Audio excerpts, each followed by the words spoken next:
Hello, students and parents. I am here to give you a Chapter 8, not just quiz review, but let's just say review.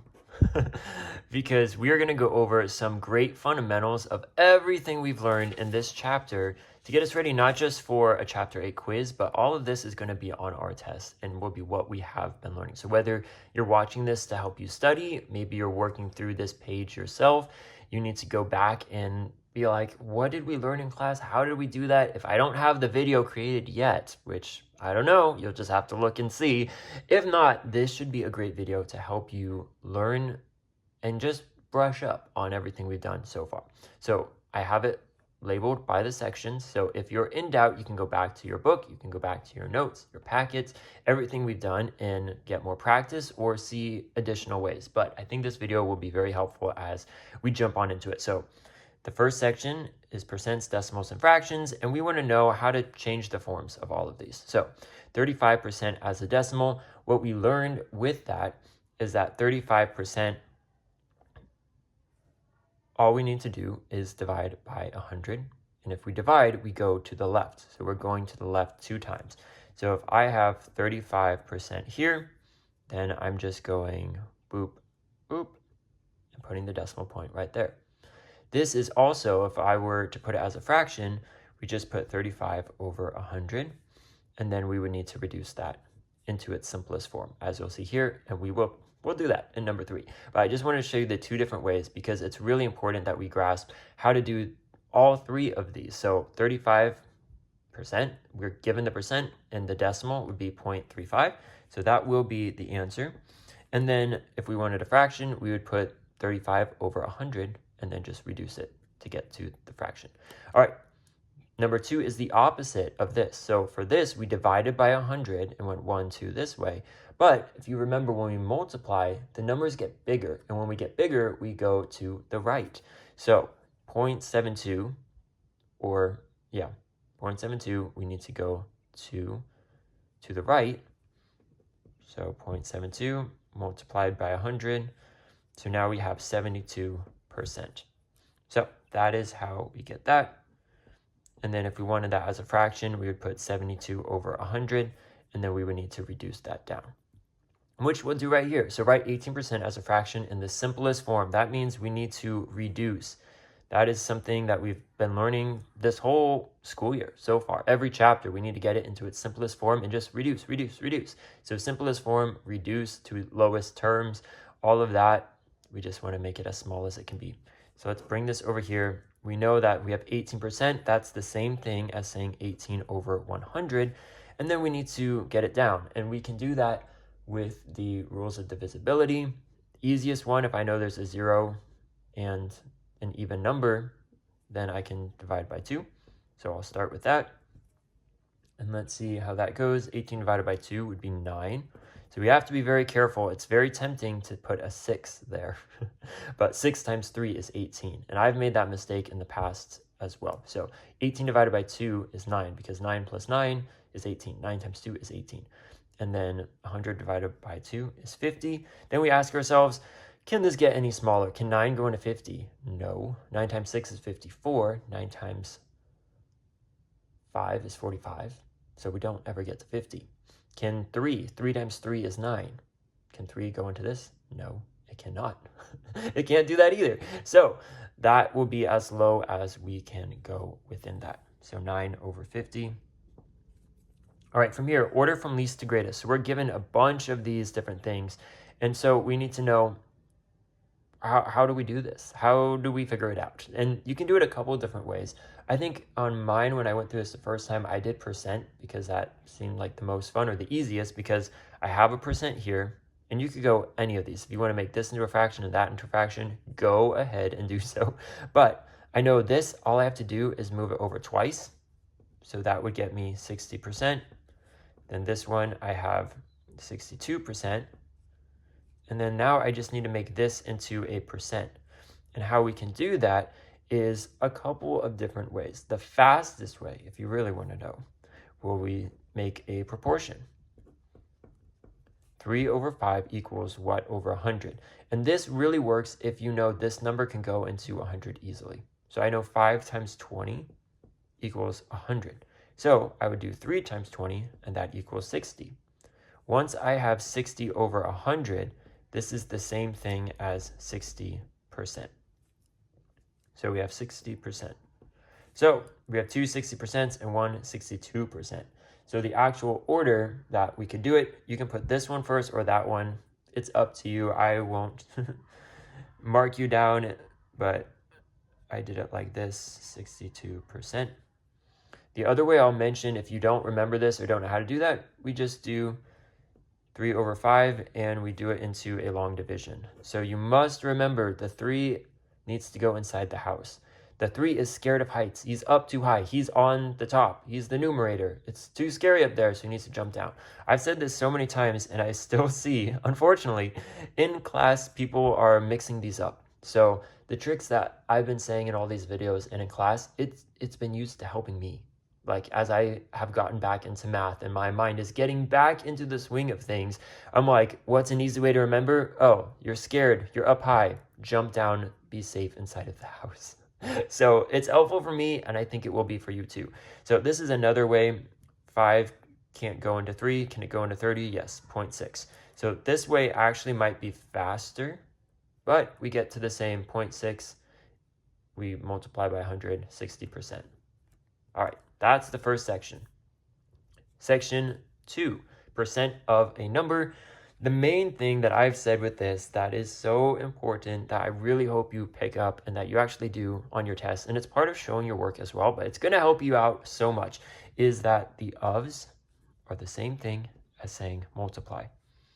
So I'd go through, like, maybe it's helpful for your test, go through anytime you see these types of problems, just put multiplication above the ofs, because that's telling yourself I'm going to multiply 25% times 80.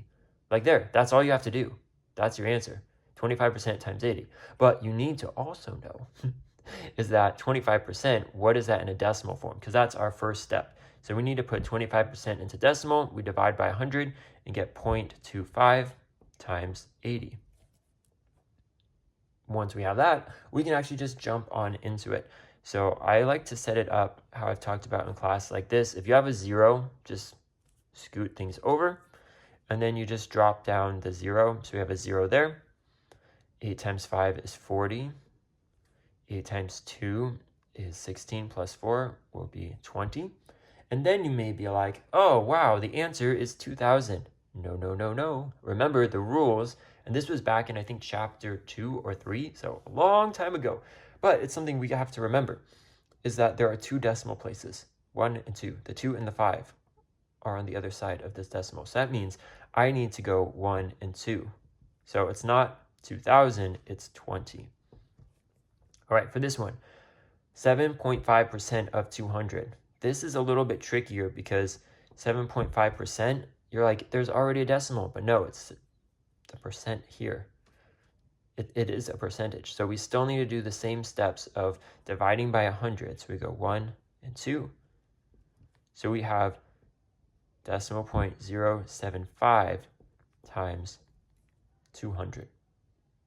So make sure we remember that, how I would like to set it up and how I did my first time through. Times 200. Because I have the 2 zeros, we don't need to go through and make this huge long problem where we have 3 rows. We can just move it over, drop down the zeros. 2 times 5 is 10. Bring the 1 up there. 14, 15. 2 times 0 is 0 and 1. And then you may be like, all right, Mr. White, we have 15,000. But no, no, no, we cannot, because look, it's 0.075. How many places are here? 1, 2, 3. So we start at the end of the number, and we go 1, 2, and 3, add the decimal point. So we have 15.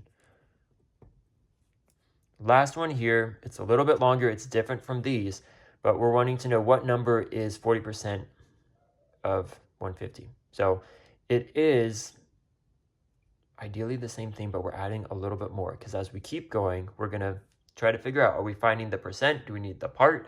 Do we need the whole? Like, what do we need? But the other thing that I didn't mention when I was going through with all these X's is that is equivalent to equals. So we're wanting to know what number, so we don't know what that is, equals 40%, which would be 0.4, because we bring it over, of times 150. So we are doing the same thing, but this is just showing you as we keep on progressing, we are going to have to do more and more within that. So to set that up, I would go ahead and do this. So we have a 0, we have a 0, we have another 0. So many zeros. 6,000, is that 6,000? No, because look, 0.40. 1, 2. So we need to go 1 and 2. And we would get 60. So if it's saying what number is 40% of 150, we could say 60 is 40% of 150. All right, that is that section. Let's move on to these bottom two for 3 and 4. Okay, for part 3 and 4, let's review real quick. We have two different ways that we can solve these. Part over a whole equals percent over 100. So that's one way. The other one is part equals percent times whole. So what we talked about in class was that these problems will have 3 elements in them. They'll have the part, the whole, and the percent. They will almost always, from what I've seen and what we are learning, give you 2 of these. So you might get part and a whole, but you don't have percent. You might have whole and percent, but you don't have part. You might have, which one did I not do? I don't know, but you'll have 2 and you need to find the third. It's up to you to find that last and missing one. So you can use either of these, however your mind thinks of it better. I know some of you will find this a lot easier. Some of you will find this. As I was getting back into this, my mind jumps to this automatically. Like when I see these, this is all I can see. And I was not used to this. But either way, you can find the right answer. So we'll go through these. So we already talked about is equivalent to equals. So I'm going to write this out kind of in this format. So we have 18 equals in what percent? I love these, and I've mentioned that to you because it asks us. It's saying what percent? So I know I'm looking for percent. I don't have percent, but I have part, which is the 18. It's usually right near the is on either side. And then we have the whole, which typically always follows of. So of 60 times 60, that's going to be the whole. So 18% equals, 18, which is the part, equals, we don't know the percent, so I can just put P times 60, which is the whole. And then how I like to do it is I rewrite that to 60p equals 18, because that's how we typically would see it. Then what I need to do is divide by 60 on both sides, because I want the P isolated. I want it by itself. So then we're given 18 over 60, and we need to reduce that and then find a percent from there. So I know that, let's see, 6 can go into both of these. So we divide both sides, or both top and bottom by 6. That would get me 3 over 10. All right, and then once I have 3 over 10, some of you may know that's just 0.3, but let's do it the long division way. If you needed to, you could go like this. And then 10 cannot go into 3, so that's a 0. But 10 can go into 30 times. So we have 0.3. And then if we have 0.3, what do we need to do? We need to multiply by 100 to get 30%. So 30% of 60 is 18. Another way that I'll try to fill it in using this one in case that's helpful for you. I'm going to do it up here because these take a lot of work. You need to show a lot of work. So we know part, that's 18. So that would go at the top. Our whole is 60. So we have that equals, we don't know the percent, and then over 100. Once we have it here, we cross multiply. So 60p equals 18 times 100. All right, once we have that, we would divide by 60 both sides. If we have it like this, we can go like that. And then, right, correct.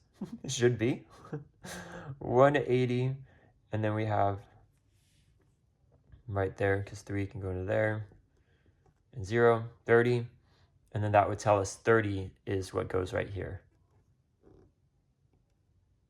So that would be 30 over 100, which when we have it in this form, we would know that that would be 30%.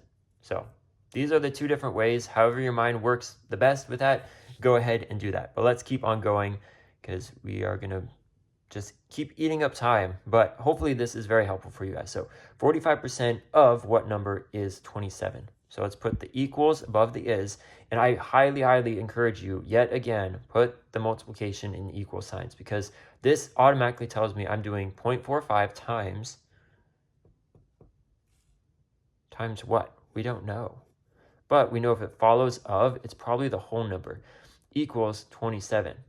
If this number follows the is or the equals, that's most likely the part. So let's try that out and see how that is. So 0.45 times w. So we can either do times w to get it into this one, or we just put w right next to it because that's saying the same thing, equals 27. Then we need to isolate w. We need to get the variable by itself. So let's divide both sides by 0.45, divide by 0.45. And then if we go ahead and do this, let's see. We would go ahead and plug it into long division. The 27 goes inside the house. It's afraid. But the next thing we need to know, can we have a decimal on the outside of this? No, we cannot. So we need to move this over twice, which means we need to move this over twice, which would add 2 zeros. So 45 on the outside, 2700 on the inside. And then from there, I'll just let you know, because you would need to try this out on your own. But how I mentioned in class, or hopefully I did, is if you have a 5 and then you know there's zeros here, so 45 can't go into 27. So no. But how about 270? What are numbers like 4 times 5 would be 20, so that would give me a 0. Add the 2 there. 16, 17, 18, that would be 180, I believe. But how about 5 times 5 would end me in a 5, so no. But how about 6? 6 times 45, because that is 30, so that gives me an end of a 0. 24 is 6 times 4 plus 3 is 27, so 270. So 6 will go there. That would get me 270, and then 0 would go there. So 60. So I think the part you really need to understand is how do we get it into either this formula or this one. And then once you do, these are all steps we've already learned. So we've already done all of this previously in the last chapters. So it's just adding on to the next step of what we need to do with all that. So 72 is, so I know that's equals. So 72 equals 60%. We move that over as 0.6 times what number times w. So another way I'll rewrite it, 0.60 w equals 72. Divide by 0.6 on both sides.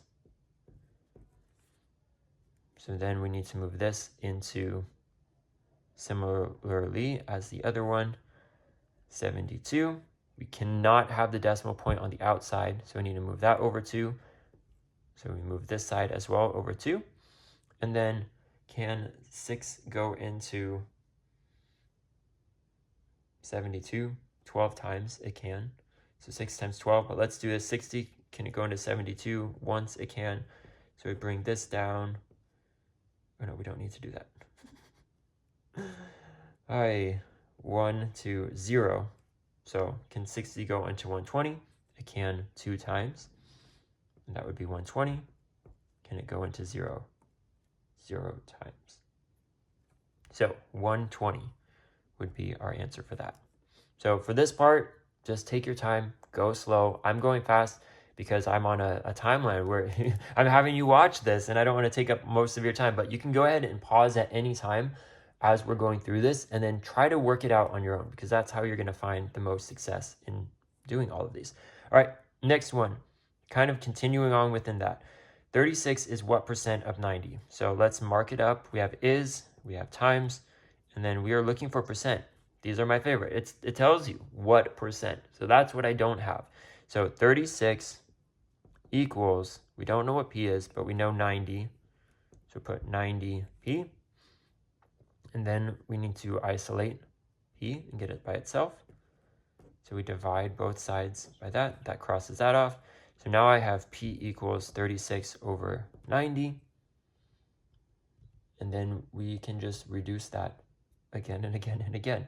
So I know 9 can go into both of these. 9 times 4 is 36. 9 times 10. So now I have 4 over 10. And then once I have it like that, then it would be 0.4. Like if we just convert that to a decimal right away. That's the lovely thing. If you can get 10 at the bottom, then it's 0.4 because the 4 is in the 10th place. Then we make that a percent, 1, 2. So that would be 40%. If you also didn't know that, you could either do 10 and 4 on the outside like we've done before. So that would get you the same answer. Or maybe you want to keep reducing this 2 and 2. Then you would have 2 over 5. Then what you can do is also do 2 into 2 divided by 5. And then you would get the same thing. So 40%. Hopefully this is helpful, showing you lots of different ways that you can get to the right answer. Last one on this side, 15 which is equals 12% of what number? So we don't know the whole number because it follows the of. So we have 15 equals 0.12. So I'm automatically changing the percent into a decimal of what number. So we'll put W there. We need W by itself. So we divide both sides by 0.12. Gets rid of that. So we have W equals 15 over 0.12. 0.12 goes on the outside, 15 goes on the inside, but we cannot have the decimal here on the outside, so we need to move it over 2 times, which would add 2 as well to this side. Then 12 can go into 15 one time. It gets 30. 2 times 12 is 24. That gets me 60, and I know 5 times 12 is 60. So 125.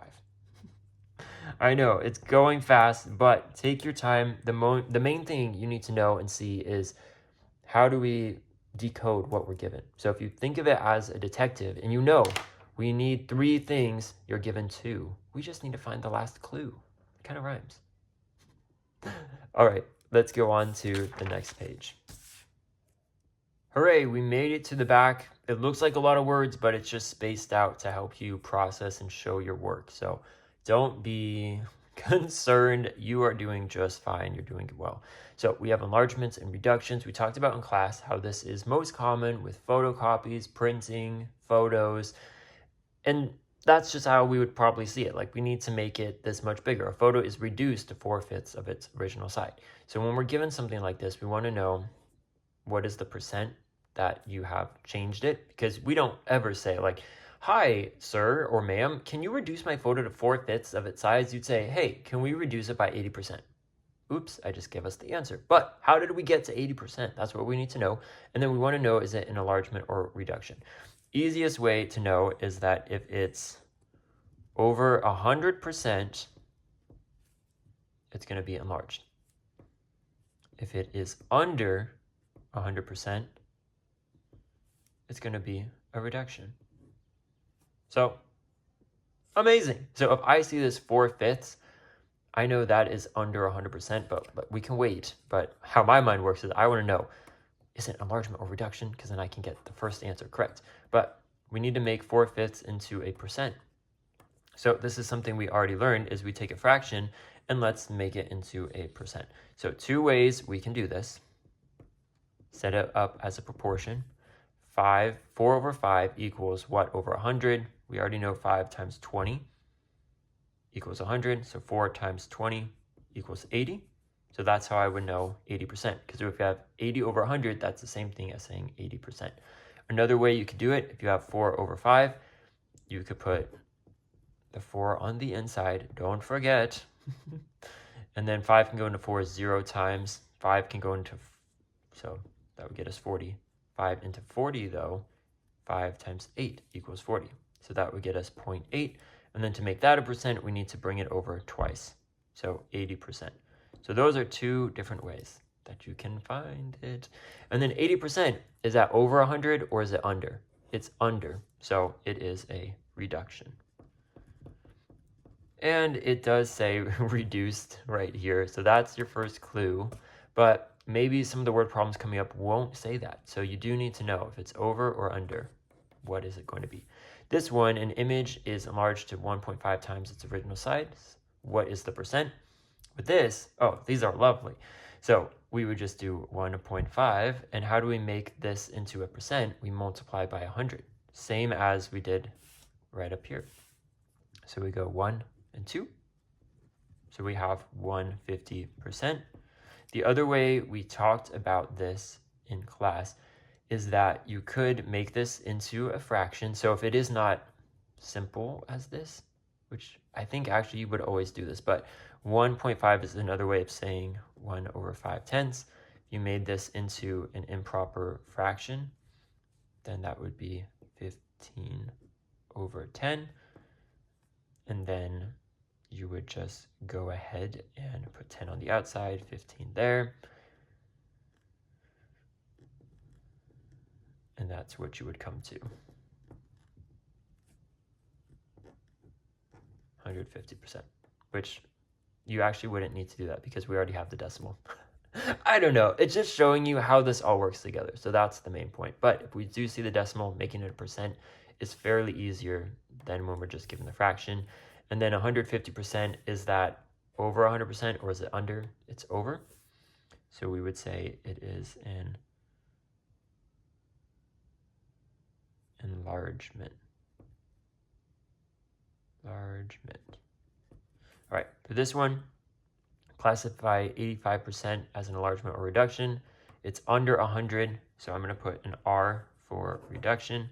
175%, that's over 100%, so that would be enlargement, and we'll put an E. All right, last part we got to do now, and this is one of the last things that we will have hit. We still have 8.7 to do as of this video, so that will be missing from this, but the practice test that we'll go through will have that, and I can explain that as well. But 8.6% change. So this is what we've been working up to the whole chapter. We know how to find the missing percent, but now we're going to be given two different numbers, and we want to know what is the percent change from 120 to 150. So the equation that you need to memorize, so if you're seeing this, please memorize it today. So we have the amount of change over the original amount. So my advice would be, once you get your quiz, once you get your test, go to where it says percent change and write this out, because that's going to help you so much. From there, though, we need to know the amount of change from 120 to 150. That is asking us, how do we get from 120 to 150? So how do we do that? We can use subtraction. So 150 minus 120, that would be 30. I didn't show the work, but hopefully you would see as it gets more complicated, you just subtract. So the amount of change from this to that was 30. And we don't need to know, was it positive, was it negative, because sometimes we'll have a decrease. So it would say 150 to 120. So we are looking for the absolute value of this when we do that. So just subtract the smaller number from the bigger one. We see 30. Is it an increase or decrease? So did we get bigger as we went from the first number to the second, or did we get smaller? 120 is smaller than 150, so we got bigger. We increased from 120 to 150 by 30. So that was an increase. All right, we're almost done, 2/3 of the way there. Now we just need to find what? This is a different problem. Oh my goodness. So this should be 16, I guess, and this 17. All right, that's why I was like, wait a minute. All right. My apologies. Most likely, if you're watching this in the following years, this will have been fixed. So we are still 2/3 of the way there, but we want to find the percent change, which actually this is not asking us for either. Mr. White, you're losing it. But let's just say maybe they were wanting to know about that. Then if that is the case, oh, you know what, you guys, so I don't know. I think I reduced, or maybe this one has the wrong numbering. No, just the test one that I did was incorrect, and then I tried renumbering it and I did it incorrectly. So, my apologies yet again. Let's just say if we wanted to find this, then the amount of change was 30, and then the original amount is 120. So this will just be for your benefit to get more practice. If we have a 0 on the top and 0 on the bottom, we can cross those out. So we have 3/12. This can be reduced even further by 3 and 3, 1/4. 4 into 1 would get us 0.25, so 25%. So we would say if we wanted to, it was a 25% increase. Okay, let's get to this one. This poor, sad one all alone that does not have its own number. So we're wanting to find the percent change from 50 to 40. So first thing we need to do is find the amount of change. So we do that by subtracting 50 minus 40 equals 10. So go ahead and set that up in your ratio. So amount of change over original amount. So I put 10. That is the amount of change between these two numbers. And then the original amount, the first one, is 50.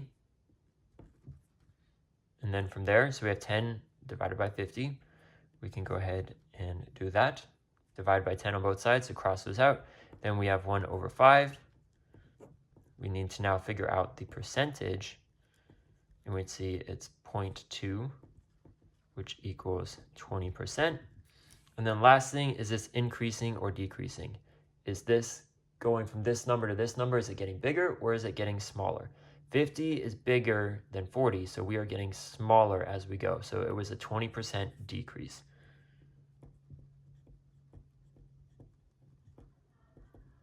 Okay, last problem right here. The jacket price changed from $60 to $45. They want us to know the amount of change. So that's our first step anyway. So perfect. 15. So 60 divided, or subtracted 60 minus 45. We'll get 15. So we're subtracting 45 from 60. The percent of change, that we'll get to right now, I guess. I was going to say, I like to skip down to this one because then I can have two of the answers and then just one to go. But we will hold off. Percent change, what is that? Amount of change over original amount. So the amount of change we already found was 15. The original amount, the first number we started with was 60. So put 60 there. Then we can go ahead and make this a smaller number. So 5, I know, can go into both of these. So that would get me 3 and 12. Can also get even smaller than that, 1/4. We did 1/4 up here, and we saw that it was 25%. So that's probably why we didn't ask for this one. So 1/4 equals 25%. So I know the percent change was 25%, and then increase or decrease is 60 to 45. Are we getting bigger or smaller? We're getting smaller, so that would be a decrease. All right, so hopefully this is helpful. That's all you need to know so far to get us through almost the entirety of chapter 8, which is very exciting. I think the main thing is that this might be tricky for quite a few students, maybe you as well. But why I love it is that we just have to memorize. What do we do? What are the steps we do? We need to find the amount of change. Then we need to know what the original amount is. And then we just need to memorize this. So that is something you need to memorize as well as the steps. That's just what we do in math. Amount of change divided by the original amount. Once we do that, we get a percentage from that. And then we can see, was it an increase or a decrease? So I hope this was helpful. As always, feel free to ask me questions when you see me in class or around school. I'm more than happy to help you out.